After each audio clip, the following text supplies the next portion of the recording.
G'day and welcome to today's model workshop. Today I'm going to show you the progress on my Seahorse. I think this is part 3, maybe part 4 for this bad boy.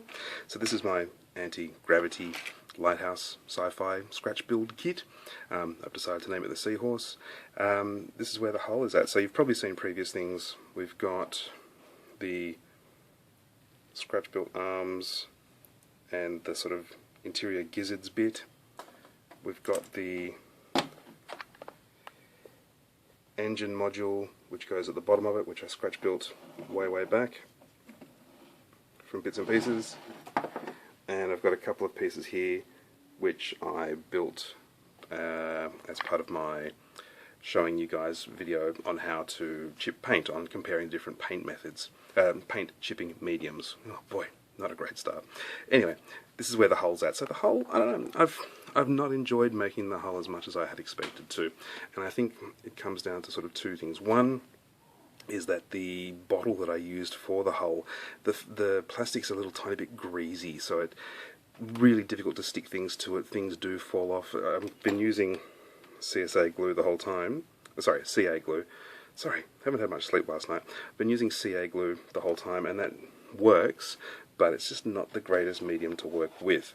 But the second thing is just the curvature of the hull. So anything that's straight up and down, you've got no real problem. But anything like this, where you want to have something that's curving around the hull, it's just a pain in the ass to deal with. It's really, you know, you've got to clamp it down, and it just doesn't want to stick.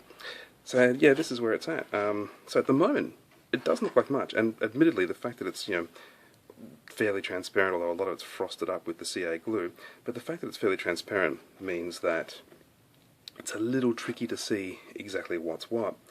But yeah, basically, once it all goes together, let's see if I can do this.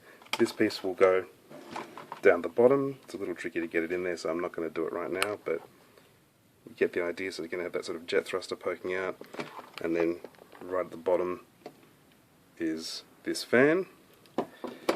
Inside, this piece goes inside. So again, it's a bit of a pain to do, but I'll show you. Okay, bollocks, I broke it. It's so annoying. Okay, I'm not going to take the second one off, but this piece goes inside this hole here, and those spars will poke out. As part of that, this will float on those little hydraulic arms, giving it a really lovely kind of ruddery thing, and this bad boy here will live in the front, dangling down like that. So look, it's coming together. Oh, and there's one other thing. This piece here will be mounted here as just a little, you know, floating rudder again, for want of a better word. So I still need to make a whole bunch of grab handles for the ladder that you climb up to get into it. I haven't painted it yet, but I think, you know, once I do a coat of grey primer, that'll reveal all kinds of horrible stuff that I haven't seen up until now, all kinds of faults and flaws. But what I have enjoyed is, you know, just sticking the various gizzards and bits and pieces and gubbins and bits to it. You know, that's been a lot of fun making those work. Again, the challenge has been that rounded hull is a real pain in the bum to work with. But yeah, that's where we're at, and you know, play spot the pieces from kits. So I think that's from a Tiger kit. That's from a British 25-pounder ammo limber. Tiger mudguards again. I think those are jet intakes. This is from an old Messerschmitt. This is from a T-34. This is from an old computer. This is from a battleship. Yeah, there's lots of bits and pieces stuck to it, and it's been a pleasure to work with. This is from an old hot rod. It's a fire extinguisher from a hot rod. And this is from, this is from the engine of a Spitfire. So, yeah, it's been a pleasure to work on in that aspect, but in every other way, it's been a lot more pain in the ass than I've really expected it to be.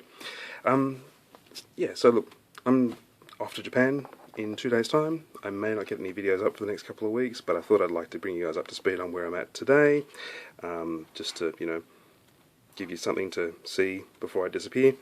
And when I get back from Japan, I'm hoping to be ultra inspired, and I'll prime this, and then I can start working on the superstructure and the deck. It's going to be amazing. So hope you all have a lovely Christmas and a great New Year and a great holidays. And sincere thanks for following me all through the year. It's been a pleasure interacting with all of you in the comments section. And we'll see you in 2018, if not sooner. Cheers, guys. Look after yourselves. Bye.